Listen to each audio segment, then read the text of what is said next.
Welcome to episode 697 of the Entertainment 2.0 podcast, brought to you by thedigitalmediazone.com. I'm Josh Pollard.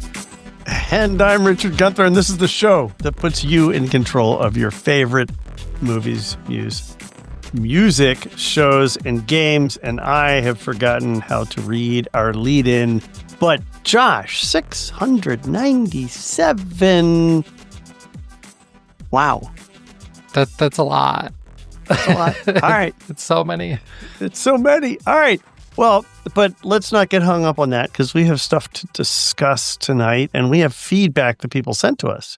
Correct. They actually used the contact form over at the website for this, www.thedigitalmediazone.com.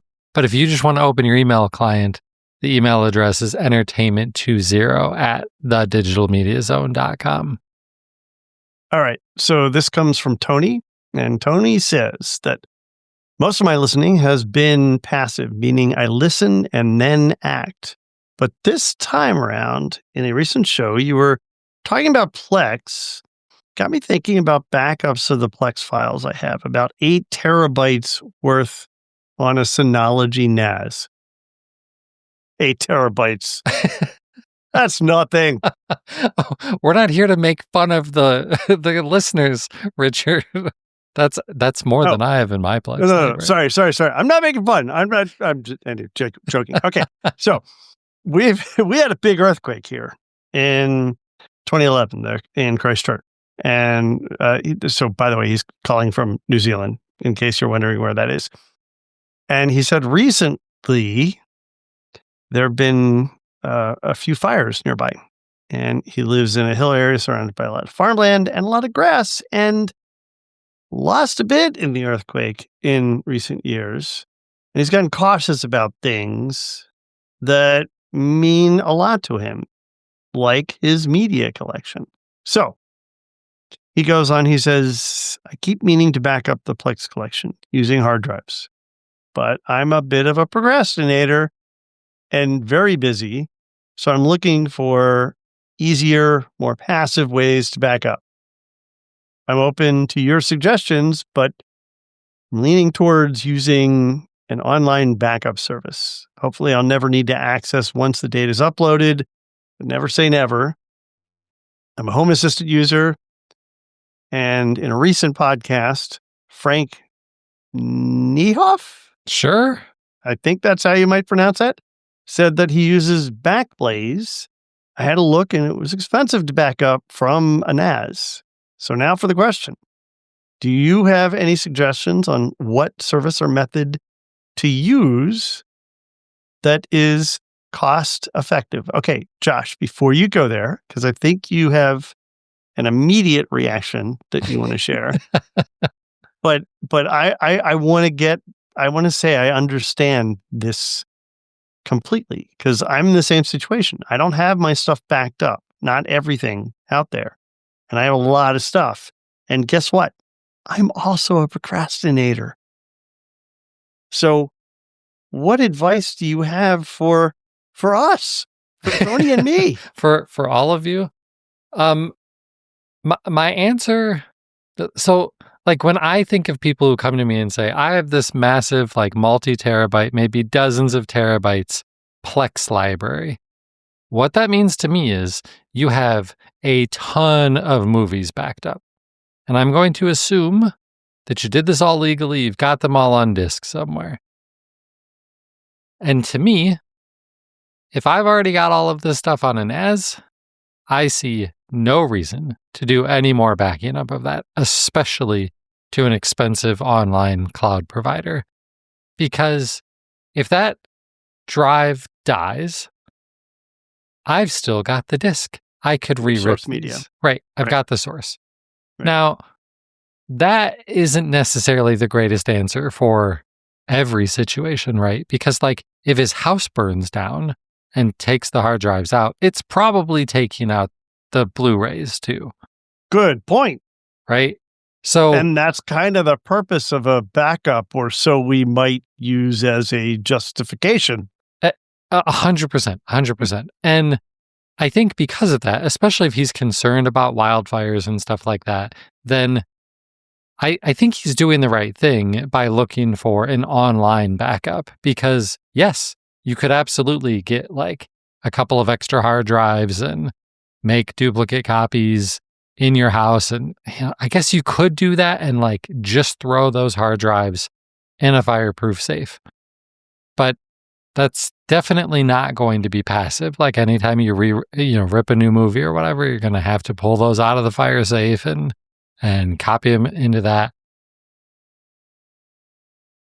One thing I do want to be super clear about when I say to people like, just don't back up your Plex library.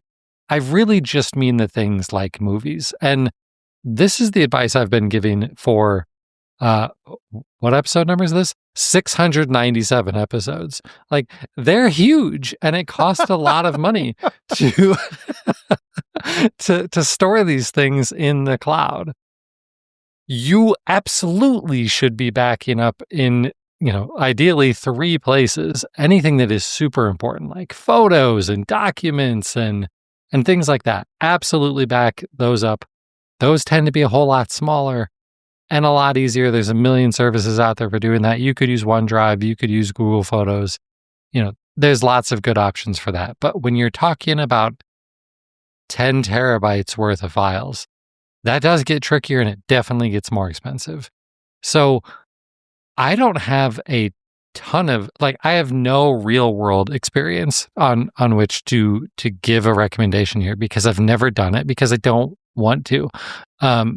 If I lose my Plex library, I'm not going to lose any sleep over that. And I actually do have all of it stored on 2 different hard drives already. Actually, maybe 3, because I think I've got it on 2 external hard drives and my NAS, which is already way overboard for what I actually need, right? So Backblaze, I've definitely heard of. I've also heard of a lot of people using Carbonite. I've heard of people using CrashPlan. I think where some of this does get a little bit trickier is he's trying to do this straight from the NAS. And I think that, if you're trying to do it from a NAS, they oftentimes do make those like a different tier of service and stuff. If you can do some finagling, like if you've got a regular computer that is running and stuff, you could potentially map a network drive. Like, I don't know if this is against terms of service. So go read the terms of service. I don't want to tell you to do something that you Terms of service of what? Of like one of these cloud providers.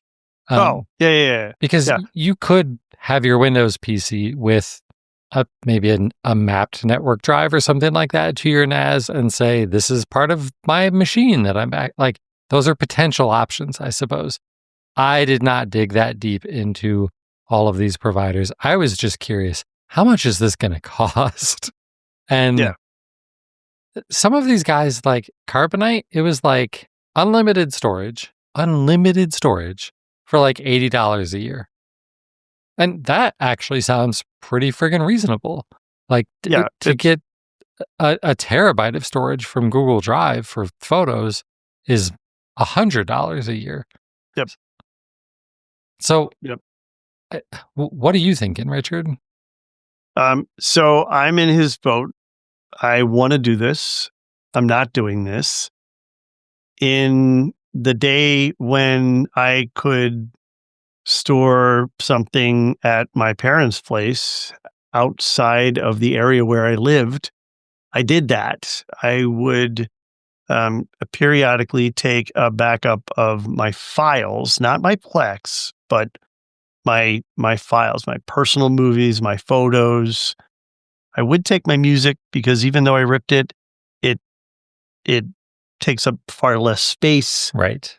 And then a copy of whatever my current documents folder was from my local machine. And I would put that on a hard drive that I would swap with them every year when I was up there at Christmas or whatever. And, since I no longer have that ability to do that, I've talked about maybe doing it with a friend that lives out of the area, and I just have never really gotten around it. We tried to do drives that synchronized with each other remotely that we hosted ourselves with 3 friends, and we never got that working. So the best that I'm doing right now is that I I run a nightly backup of my photos and key documents that I want to have. And that runs every night and it's on a connected USB drive that I'm never smart enough to remove and just put somewhere else every once in a while and swap it with a different drive. And that's really all it takes, though. It Right. really only takes maybe once every 6 months or whatever your tolerance for that period is, just periodically getting something off site. Because that's a whole purpose for remote backup Right. is to get something off site. I live in Washington, D.C., and after 9/11, we had like larger sites that, okay, well, maybe I should get it out of the area. Right? Maybe we shouldn't have all of our critical documents and digital information in the same physical town or Right. locations. You're like, I've got them on my local machine and in AWS US East 1. Right. Well, but I never really did the cloud thing. So I have a Carbonite subscription and I still pay for it, but I never bothered to set it up. I mean, that's what's so pathetic, right? These things, and so I get it. I totally get the struggle that you're in. You know, you need to do this. You want to do this, but just getting around to it and getting it done is hard. And the thing that was easiest for me was just periodically taking that USB backup that was connected to the NAS and swapping it with the one that I stowed at my parents' house last time. Yeah. So that would be my advice. Physical offsite storage. It's going to be cheaper and yes, it requires some action on your part, but if there's somewhere that you go annually or periodically, or if you could just set a reminder on your calendar to do this every 6 months or something, that would solve your problem. Yeah. Yeah, for sure. For sure. Okay. Good suggestions and really, really fantastic questions. So thank you, Tony, for the message. And if you'd like to send us some listener feedback for a future episode, all of our contact info will be at the end of the show or over in our show notes at thedigitalmediazone.com. So let's jump into the news. And Richard, I'm going to let people peek behind the curtains. Richard DM'd me today and he's like, is there anything to talk about other than this Netflix thing? And there is, but that's definitely the biggest story of the week. So Yeah. Richard, why don't you explain to us what the heck is going on with this bizarre set of circumstances between Netflix and Warner Brothers and Paramount? And I just love that you called this the Netflix thing because I still to this day remember how Warner Brothers for years struggled because they really wanted something out in the public zeitgeist that they could brand as Warner Brothers. They wanted a Warner Brothers app or a Warner Brothers streaming service. And they always got talked out of it. But man, those executives were convinced that Warner Brothers name was what needed to be out. That needed to be the brand that people went to. And that's not how people think of stuff. It's just not. People think of the sub brands. People think of the brands that company owns. And Warner Brothers doesn't mean what it used to mean to our parents and grandparents. But I guess, man, it seems like a month ago, but a week ago, roughly, we had this offer from Netflix to purchase Warner Brothers Discovery. We knew that Warner Brothers Discovery was shopping themselves out. And a bid came in from Netflix, and it's many billions of dollars. It's north of $80 billion. And that deals in, I believe, in a combination of cash and stock, and it's very typical for an acquisition. And everyone's like, whoa, new media is buying old media. New media that, by the way, said they wanted nothing to do with old media, is buying old media. That's kind of interesting. So we have that offer on the table, and then everybody's like, "Well, I thought there was some rumors that Skydance Paramount was maybe going to remember. Paramount got bought out by Skydance. Skydance, the Ellisons. Yes, that Ellison and family. And so everyone was thinking, well, I thought they were interested in this too, but they didn't put an offer in. Well, apparently they are interested too. Now, there is now an attempted hostile bid of, more billions. So almost $110 billion, which is also many billions. And it's in cash because, the Ellisons are flush. So, Well, sort of. There's a whole lot of financing going on here. oh, yeah. But yeah. But this is, it's a this is your classic hostile offer, right? Because this is an offer that the board is going to look at and they're going to be like, well, do we take the more cash? Or do we take the cash and the risk of stock and the value of that changes and everything?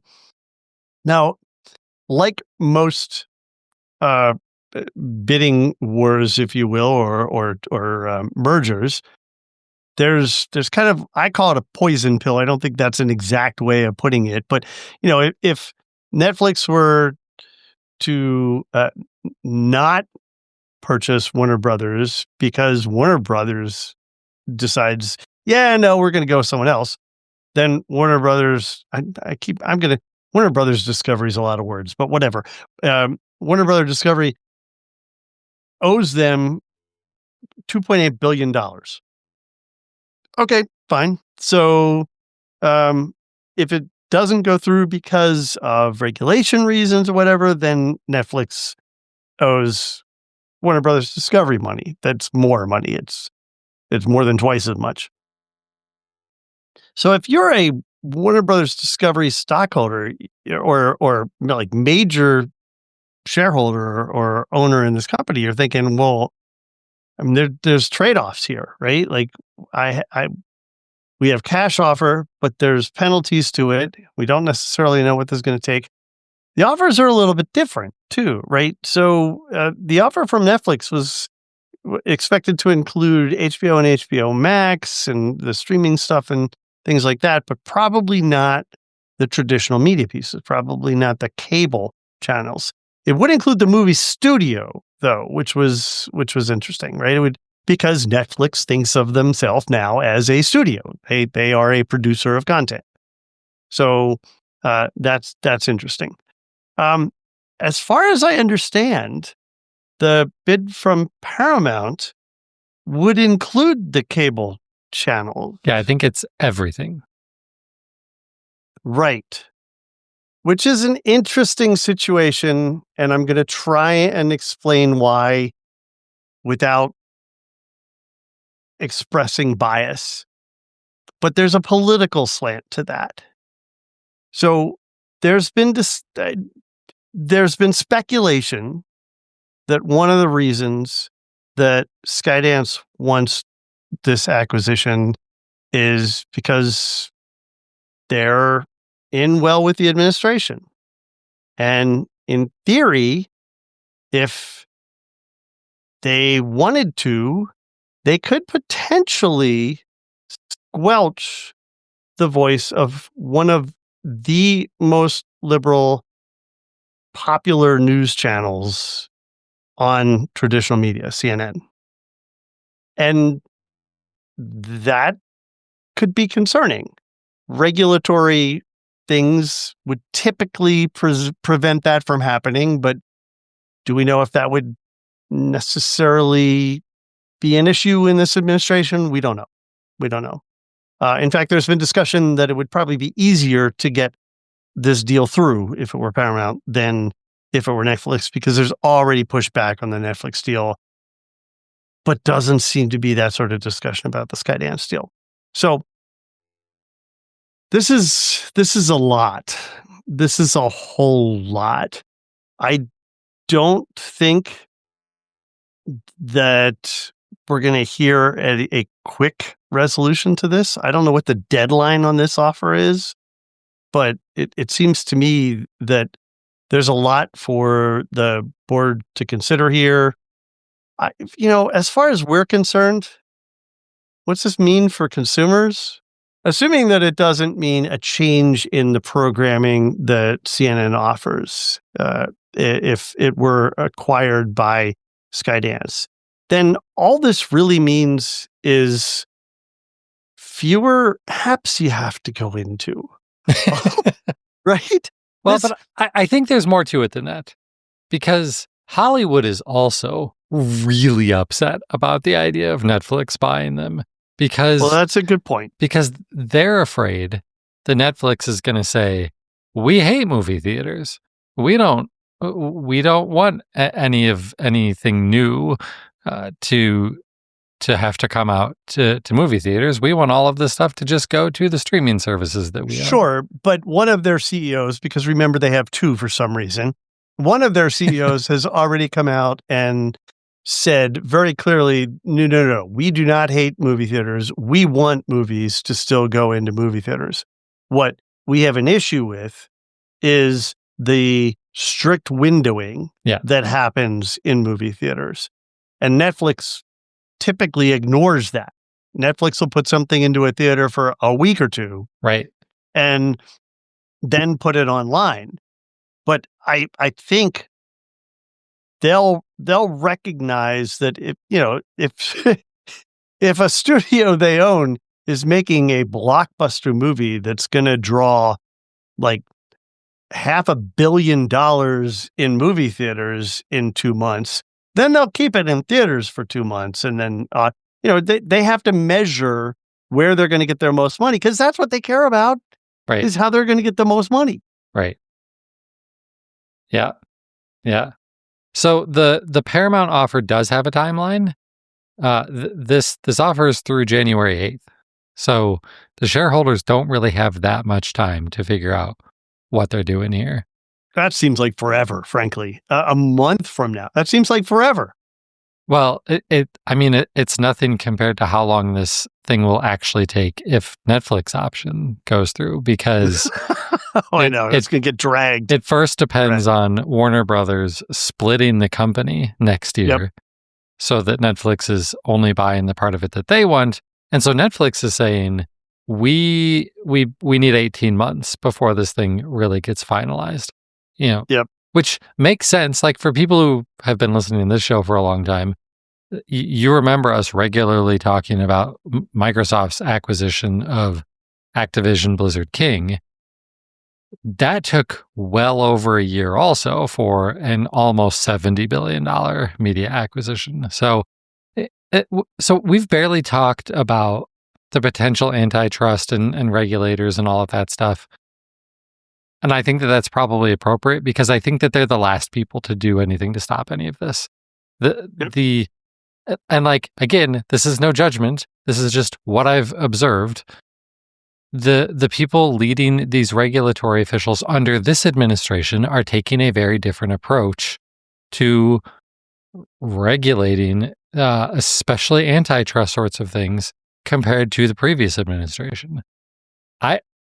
I don't think that they're going to get in the way from an antitrust perspective. And there's plenty of arguments to say that they shouldn't. Like, it's not like Netflix is some major player. They're not even close to being the biggest player in the media space. Well, they're the biggest player in the streaming space. Yeah.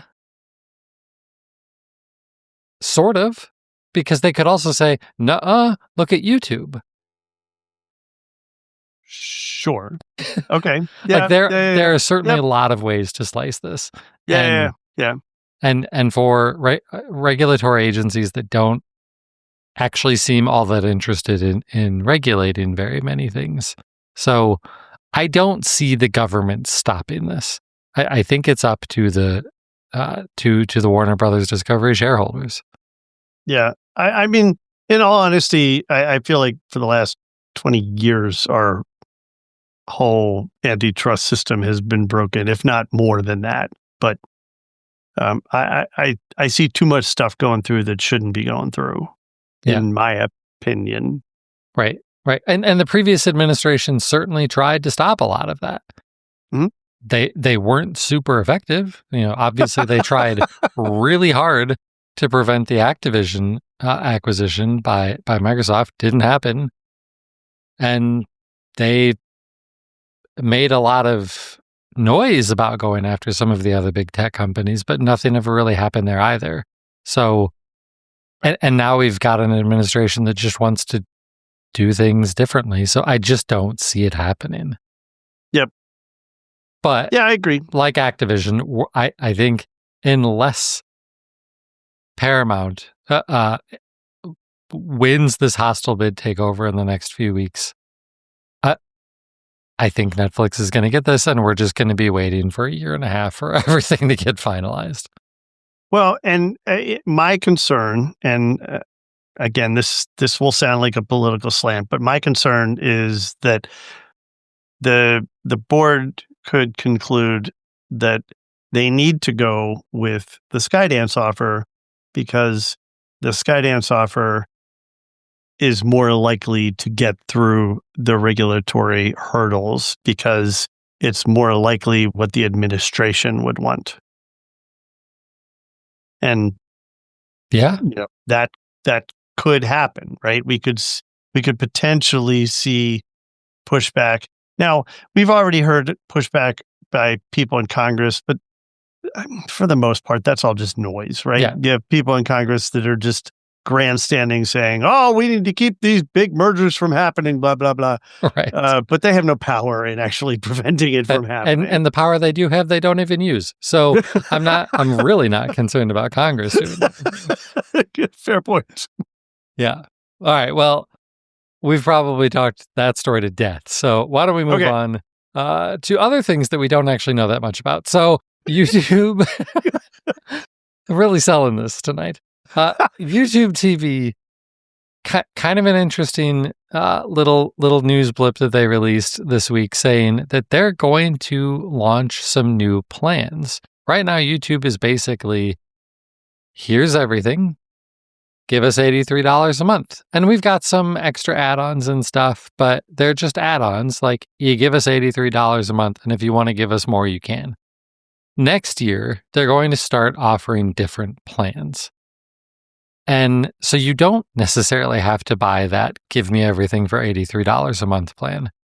The only one that they've actually specified so far is a sports plan, where they've said the sports plan will include all of the major broadcasters, as well as things like Fox Sports 1, NBC Sports, everything on ESPN, including that ESPN Unlimited service.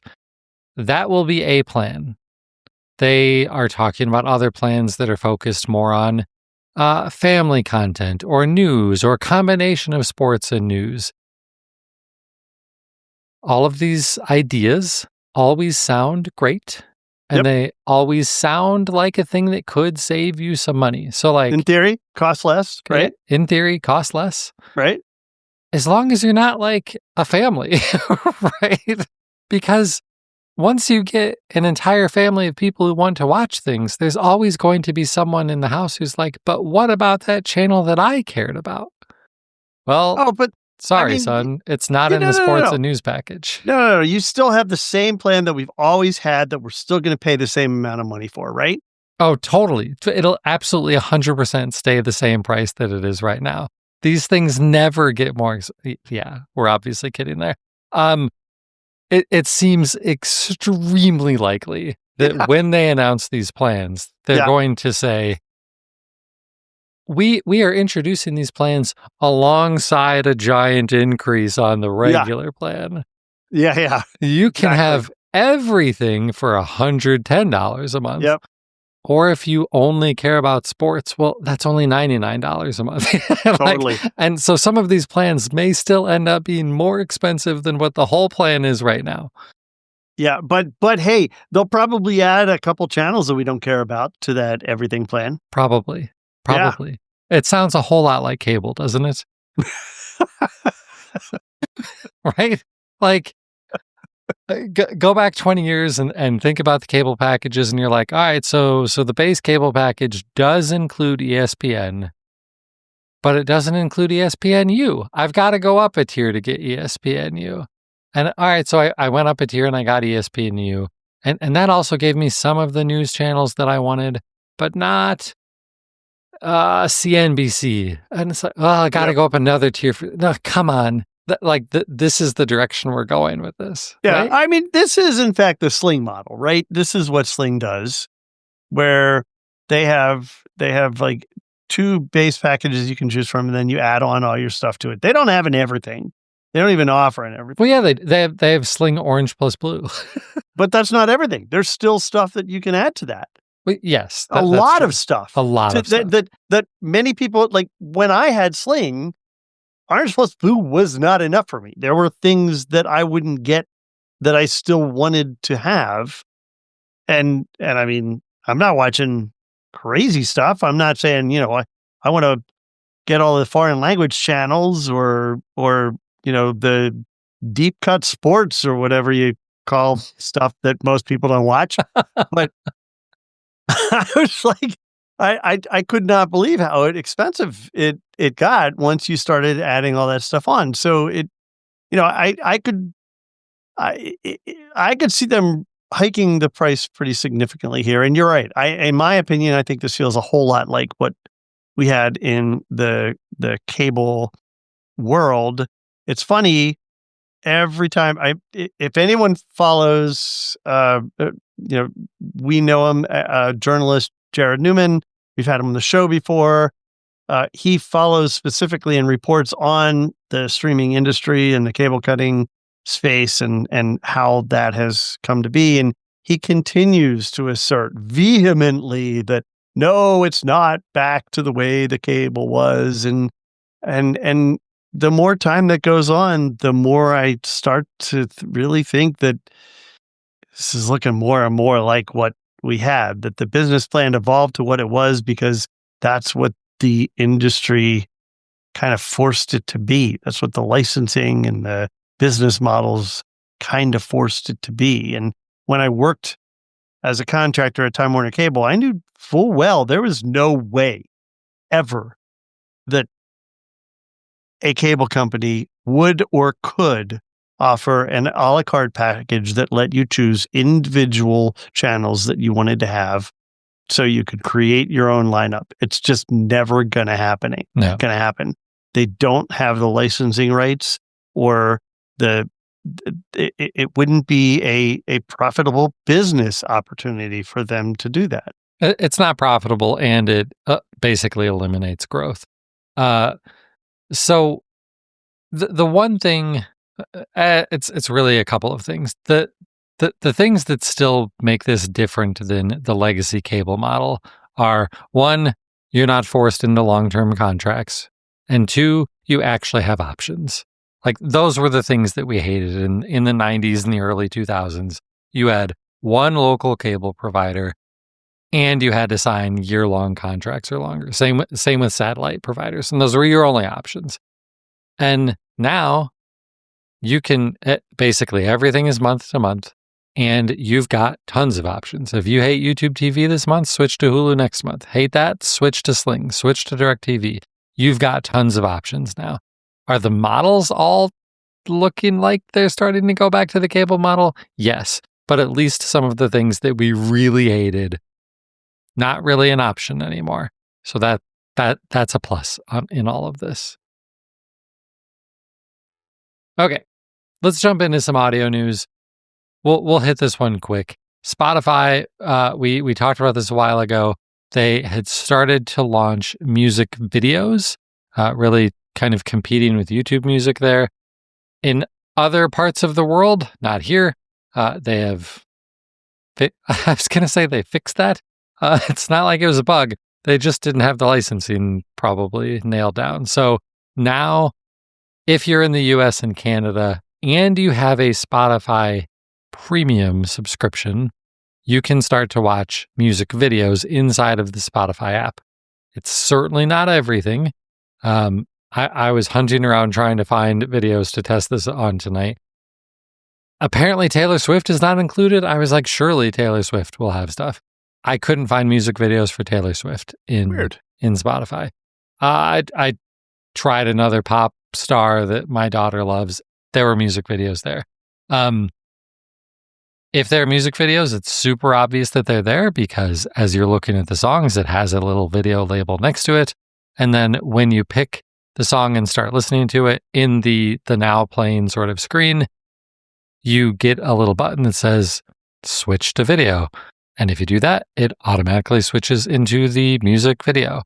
And well, what's that experience like? Does it restart or does it go like it goes to the right place in the song? It goes to the right place in the song. Wow. It's really good. It's really well done. Wow. Yeah. Like it's basically seamless switching from video to audio. When I went from audio to video, like maybe it was off by a second that it needed to go back or something like that. But yeah, you're not starting the song over by switching. That's brilliant. It's done really, really well. I'm impressed. Nice. Yeah. So again, it does require a premium subscription. You're going to need to pay if you want the music videos. But this is rolling out across the board. It's on iOS, Android, desktop devices, TV devices. I only tried it so far on my Android phone, but in theory, it's everywhere if you're in the US and Canada now. Okay. On to our gaming news. Oh, wait, there isn't any because... What? Right. There isn't any. We have some listeners who will be very happy. So happy. Frankly, I probably should have said this at the beginning of the show. Would have kept some people on longer. There's no gaming news this week because the Game Awards are tomorrow night as we're recording this, Thursday, December 11th. It's one of the biggest events in the video game industry every year. We can certainly debate whether it should be. It's not exactly a great awards show, but there are a lot of announcements that happen there. So I think any news that was going to happen this week, it's all on hold and they're just going to announce it at the Game Awards tomorrow night. So we might have news next week to talk about, but not this week. So that gives us a little bit more time to talk about what's going on in our entertainment centers, Richard. So what's going on in yours? All right. So it's been a couple of weeks as usual. So I have a bunch of stuff to run through. First off, as we know, I have this great TV area down in my rec room now with this large television, and I enjoy watching stuff on that each evening. And I noticed that the Disney Plus app was upgraded. And by upgraded, I think I mean that it's changed now to more discreetly differentiate between Disney Plus, Hulu, and ESPN. Like there's a tab bar at the top. Didn't used to be there. That's just those things. And then if I select Disney Plus, then I'm back to the thing where I have the 5 major areas that we're all used to seeing in the Disney Plus app, which doesn't include Hulu anymore. Now we're back to the major brands that are part of Disney. So, okay, that's interesting. Also, why is it just playing the next episode automatically for me? That didn't used to be the case. Wait a minute. How do I... Oh, I have to check my settings. So I go to the settings. In settings, there's nothing that allows you to cancel the autoplay next episode, or the autoplay video previews, or the use sound in autoplay. All of those features not in settings. Do you know where they are, Josh? If they're not in settings, I wouldn't. Under your profile? I might think they're under my account profile, right? So I go to the account section. Nope, not there. Where else is there? They're in the user profile section. So apparently where you go and select a user, there's the ability to edit the options for each of those users that you have set up. So you're at the screen with the 3 bubbles and you or however many bubbles you have in your household, and you select the cartoon character that matches you before you start watching something in Disney Plus. There's a manage profiles button underneath that I've never paid any attention to. And if you click that, then you can go in and then edit any one of those individual profiles. And for each of those profiles, that's where you have to tell it to turn off the autoplay next episode, turn off the autoplay preview videos, turn off the sound for any video that's playing when you haven't started playing a video on demand. And they all turned back on when they updated the app because that's what Disney wants. This does seem like the right place for these settings, though. But it's so buried. It's like, it's just not obvious. I wouldn't think. Right. I would think it would be an app setting. It seems to me, and I could be wrong, but it seems to me that everywhere else that I have that option, it's for the app. It's not because sure, maybe my 5-year-old daughter who doesn't exist might actually want those videos to play automatically, but sorry, I'm the dad. I don't know. Yeah. So if you're wondering why your Disney app is not behaving the way you wanted it to, that could be why. And that's how you fix it. So just a little PSA there. Yeah. Public service announcement for everybody. All right. So what have I been watching? The Amazing Race. The last episode should be out this week. Looking forward to that. I finished watching the morning show. I thought the finale delivered. It was good. The season was good. I didn't even expect that we were going to have a season 4 because season 5 wrapped up in a way, or season 3, wrapped up in a way that made you think, okay, we're done. But no, apparently there's even going to be a season 5 from what I understand. So that's cool. As long as they keep delivering good stories, I'm in. We've watched a little bit more of The Voice, not a ton. You get a couple phases into it and it starts to get tedious. So we'll catch up on that eventually. We did finish the show Fubar. This is the thing with Arnold Schwarzenegger where he plays a spy and his family doesn't know it. Sound familiar? Of course it does. But they made a series out of it, and it was 2 seasons. It was only 2 seasons, and we finished the second season. Thoroughly enjoyed that. That was a lot of fun. Continued watching a few more episodes of Mary and George, Keeping Up with Ghosts, Keeping Up with Abbott Elementary. We know that Stranger Things has started, but Edward does not want to start it until all the episodes are available.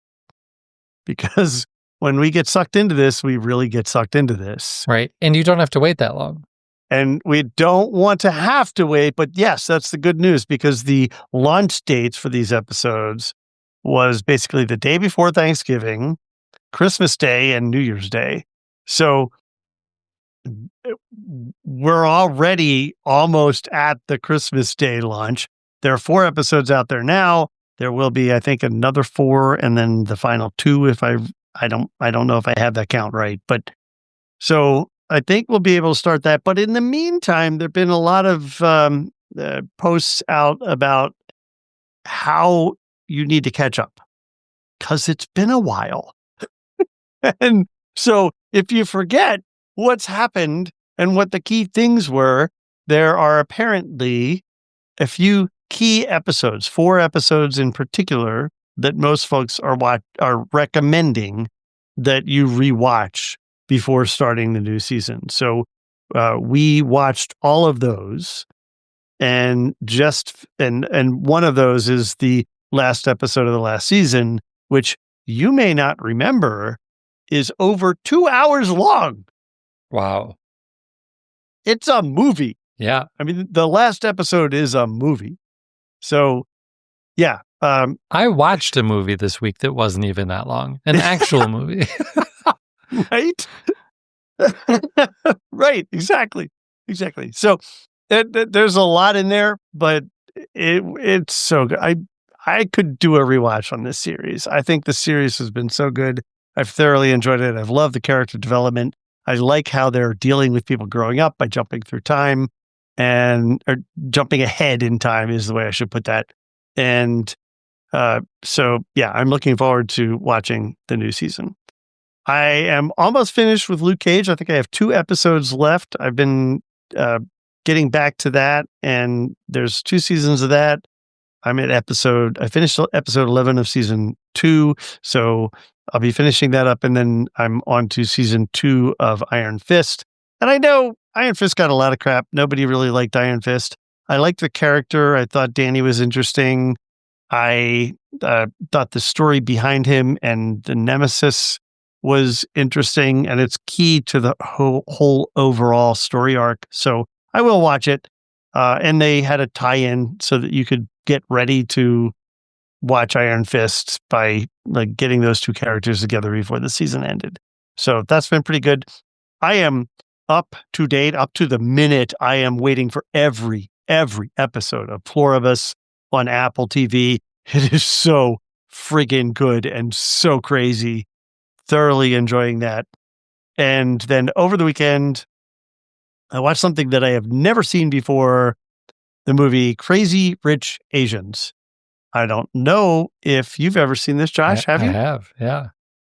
It was just delightful. It's a lot of fun. It is so much fun.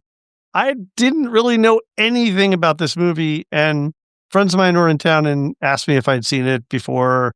And no, I haven't yet. It's on my list. I want to see it. In fact, it's one of the things I have downloaded to my iPad on Plex that I've never watched. It's just there so that if I need something to watch on a plane, I could watch it. It's a great plane movie. Yeah. I could see that. And I've just never watched it. I'm so glad. Now I want to get Edward to watch because I think he'll really enjoy it. It was so much fun. Thoroughly enjoyed that. Of course, I'm listening to Christmas music now. And I don't know what anyone else's music service is like, but when I tell my assistant to play Christmas music for me, I find that it plays All I Want for Christmas Is You by Mariah Carey and Last Christmas by George Michael at least once an hour. And that is just intolerable. I don't know what they're thinking. So I had to tell my assistant that I hate these songs so that it will play them less. It's just like, what? This is like top 40 radio when I was in high school, where they played the number 1 song every hour. And in case you didn't know, All I Want for Christmas Is You is once again the number 1 song on the Billboard chart. Is it really? It is. That's amazing.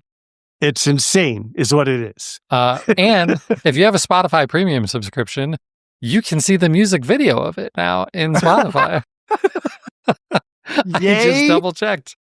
Yay. I'm in a similar boat to you. My kids, they love Christmas music. And so if we're in the car together, a lot of times we like give in and we're like, all right, fine. And so the Spotify playlist for this crap is called Christmas Hits. The very first song, and this has been true for years, is All I Want for Christmas Is You by Mariah Carey. It looks like they've changed up the order a little bit because, oh, nope. Last Christmas by Wham is number 2 on the list, which I hate that song. Of course. My 12-year-old loves that song. Yeah. I don't dislike it. But I don't want to hear it every hour for the next month. I mean, that's just insane. No. Yikes. Yeah, absolutely crazy. Okay. Also listening or reading, however you want to think of it, the DevOps Handbook, about halfway through that now. And I am still a month behind on podcasts, trying to stay within the month boundary. I'm literally up to November 10th right now.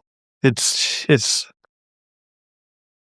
is okay to skip episodes. I don't even know why I waste my breath. I tell you that all the time, and you're never going to listen. So I drop shows before I skip episodes. It's okay. All right. Listen, Josh. Public service announcement to everybody listening to this. Mhm. You are allowed to skip podcast episodes of every podcast out there except for Entertainment 2.0 Oh, fair. Yeah. Good point. and Home On. And the Smart Home Show. If either of those two shows ever come out, yeah. Right. Okay, well, I actually have a fair amount going on in my house right now in my entertainment center. I've got a couple of projects that I've not only started but mostly finished. One still needs some tweaking. I mentioned last week that I was sick of waiting to see if Lenovo is ever going to give me the Xbox full screen experience on my Legion Go. They still didn't. So over the weekend, I forced it, and I like it. I do really like it. I can understand maybe why they haven't shipped it yet, because the experience does really work a whole lot better if you've got an actual Xbox button on your handheld computer, which the Legion Go doesn't, but it does have mappable buttons on the back. And so I mapped one of them to an Xbox button, and then one of them to the task switcher button. And it works great. I'm really liking it. I'm still podcasting from that Legion Go right now. That is my computer, so it's not hard to get from the Xbox full screen experience into the Windows experience. It's fast. It's easy. The Xbox experience itself works really well. Like on mine, I still need to put in a PIN to log in. You press the A button in the PIN box, and it gives you an on-screen keyboard of numbers that have, direction pads and buttons and stuff mapped to the different numbers. Just like if you were trying to log in with a PIN on an Xbox, it works really well. I like the experience. It's definitely getting a lot better than what Windows PC gaming used to be. So I like it a lot. It's not absolutely perfect. And there are a couple of games, like if I'm launching games from some of the other storefronts like Epic or Steam, sometimes that doesn't work exactly perfectly. Like it'll still launch, but you might have to use the task switcher more than you would like and stuff. But overall, it's a pretty good experience, and it's making me less nervous about the potential future of Xbox just being a PC thing. So I like that. Also, I haven't really had a good DVR or great live TV solution that I can easily give the family ever since channels decided they didn't want to support the NVIDIA Shield as the channel's DVR server anymore. But I've had a desktop sitting around unplugged, not doing anything for a few months because it ran Windows 10 and it has too old of a processor to put Windows 11 on it. So I decided, all right, forget Windows. Let's throw Linux on this thing and turn it into a server. I tried Ubuntu and had nothing but issues just trying to install it, which is really weird. Ubuntu is like the go-to. It's supposed to be the easiest one. I've never had issues like this before. So I gave up. Literally the only Linux I've ever installed. Yeah, and it is typically really good. So I was like, I don't know, let's try some of the other popular ones out there. I've heard people talk about Mint before. I've never used it. Let's give it a try. It installed very easily. And so I've got a Mint Linux box. I installed Channels DVR and Plex on it, plugged my USB hard drive into that so they could be pulling from there. And I decided to try and do this through Docker. I like Docker. I think Docker is a cool thing as a software developer. And so this allowed me to like dust off some of my Docker skills that I don't use as often as I used to. And it's been mostly good, but like a lot of this is like getting me back up to speed. I haven't really used Linux in a while. I haven't used Docker super frequently. So I've got some kinks in the system that I need to iron out, but overall it's working, and I expect it, once I get the last of these little kinks ironed out, to be pretty rock solid. Yeah, I've been messing with Docker myself, but for smart home reasons. And yeah, I'm also challenged by making it work all properly. Yeah. Although fun line that you may or may not remember from the DevOps handbook. I love this observation that in the past we used to think of servers that didn't work anymore, like sick people, and treat them as patients and nurse them back to health. And now when you have a server that doesn't work anymore, you treat it, and I'm sorry, like a horse, and you take it out to pasture and shoot it. Right. Yes. Because you just spin up another container. Right. Right. Kind of amazing. Yeah. Yeah. Another way that I've heard this phrased is, and this works for services and servers equally. We used to treat them like pets. Now we treat them like cattle. Yeah, it's great. So I will keep you all updated on that. Once I've got it running fairly solidly, I'll talk a little bit more about how I did it. In terms of playing games, I played a few things just for a few minutes at a time, testing out some things with the Legion Go and the Xbox full screen experience, but not even enough to really discuss. The only real extended gaming that I did over the last week was playing some Helldivers with some friends.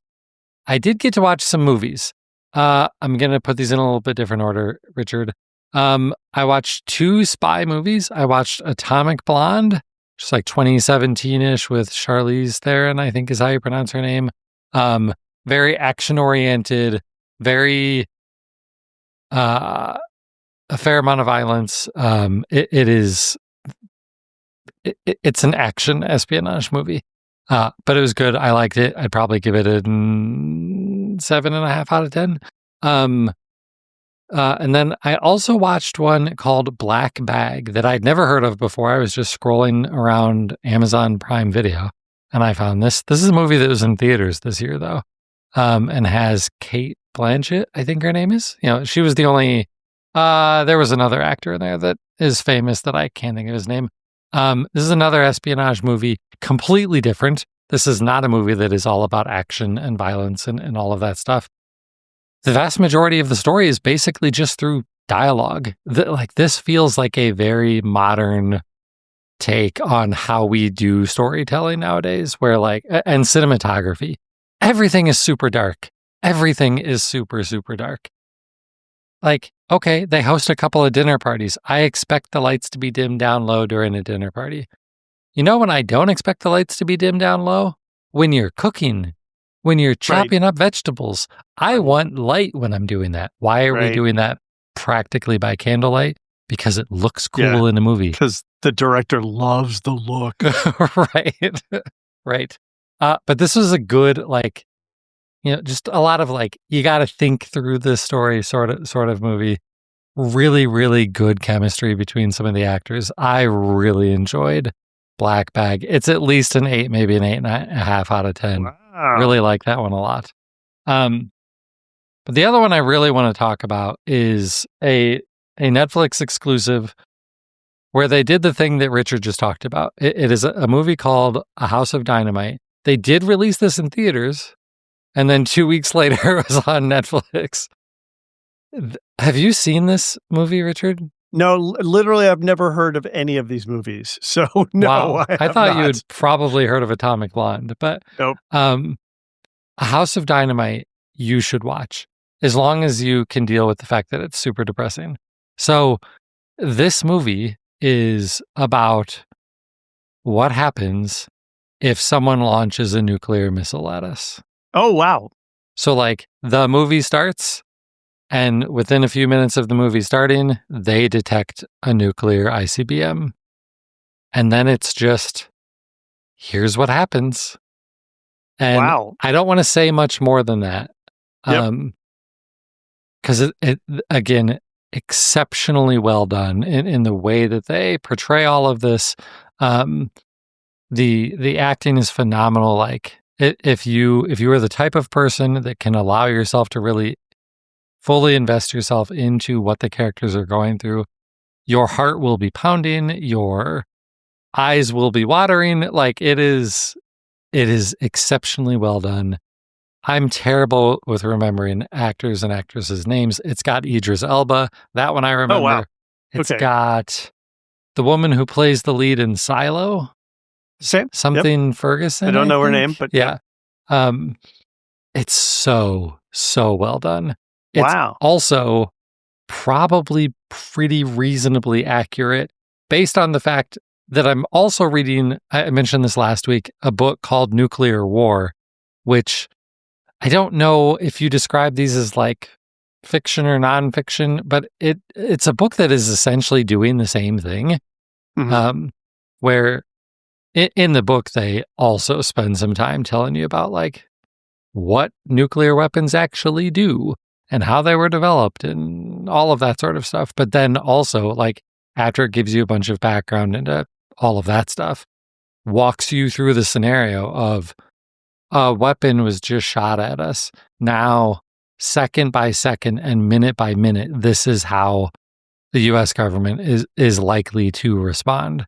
And her book, the author of that book, wrote it after talking to lots of people like in the government, like Leon Panetta, people like that who know.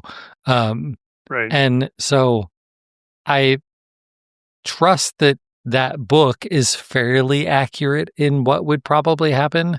And watching this movie, A House of Dynamite, it's almost like they took the book and made it into a movie. They didn't do that though, because they both came out this year, so that wouldn't have been possible. Yeah.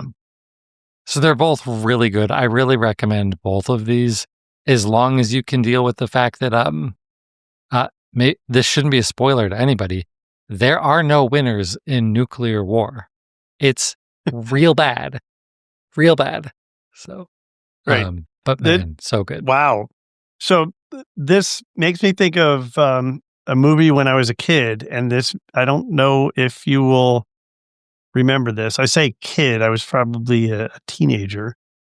That one could argue was actually a propaganda piece called The Day After. And it was a big, huge TV movie event. And it was essentially designed to scare the crap out of everyone on what the aftermath of nuclear war could be like. In 1983, we're early into the Reagan period, I believe. Yeah. So we're before the end of the Cold War. Oh yeah. And all of that was still top of mind. I mean, I remember going to school being afraid of stuff like this, right? So interesting to think of, like, being able to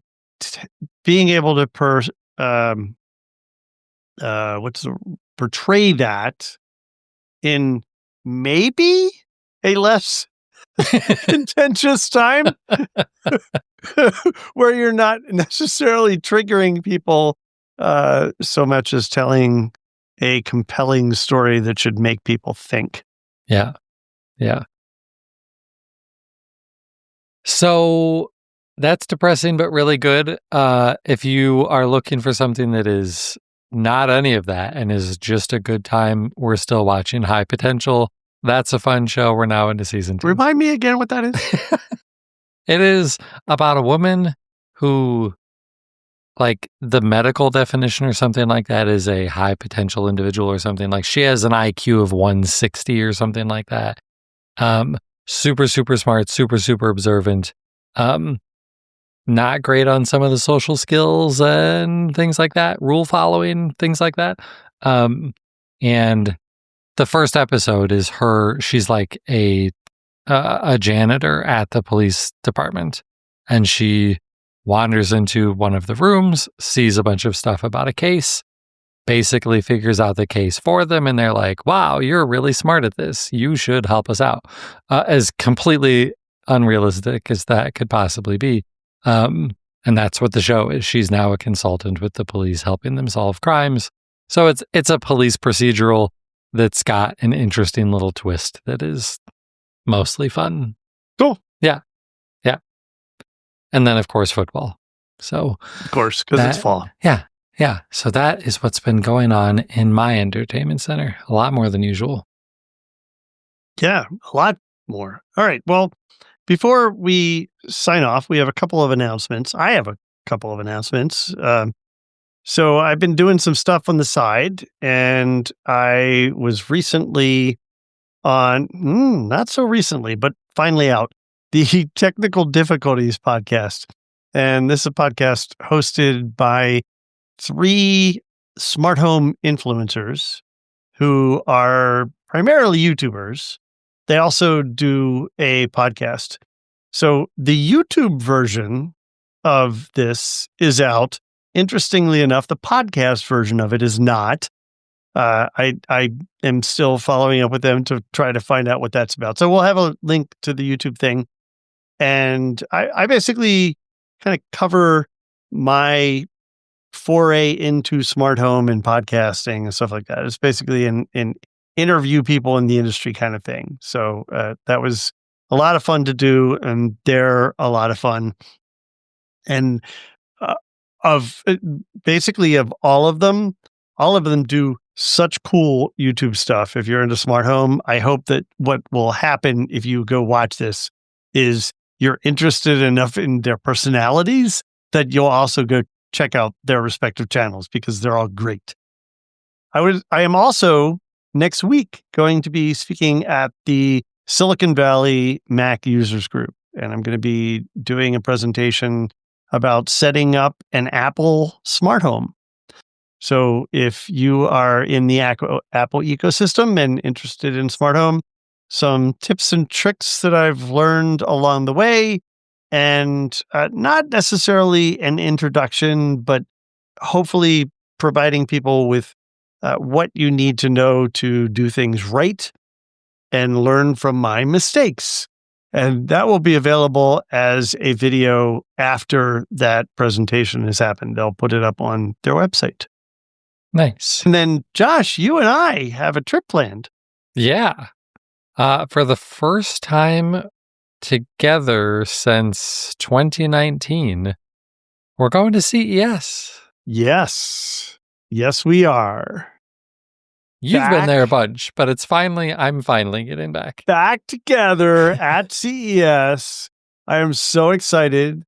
We're actually working with the CES media team now to secure some recording space. So we know we'll be doing some shows on the floor like we always have in the past. I know I did that last year with the smart home folks, but Josh and I will also get a chance to do that again. So really looking forward to it. And I'm kind of tired of covering this myself, Josh. So I'm glad you're coming. Yeah, well, you're always so busy with the smart home stuff that I have to come to be able to cover the rest of the stuff that we care about. So yeah, TVs and audio and gaming and all of that. Because I mean, I'm not going to know one gaming vendor from another. Come on, but seriously. you always go to Razer for me, even if I'm not going to be there. So I appreciate and that. I already have a note into them that I want to get early access into their suite if we can. Yeah, we will. Okay, cool. Well, so that is the first full week of January. I believe that starts the 5th, I think. So look for our coverage of CES there soon. All right, well, that's going to do it for this week's episode. If you want to get a hold of us, we're in a bunch of places, at Josh Pollard on Twitter and Blue Sky, Richard Gunther on Mastodon, richardgunther.com on Blue Sky.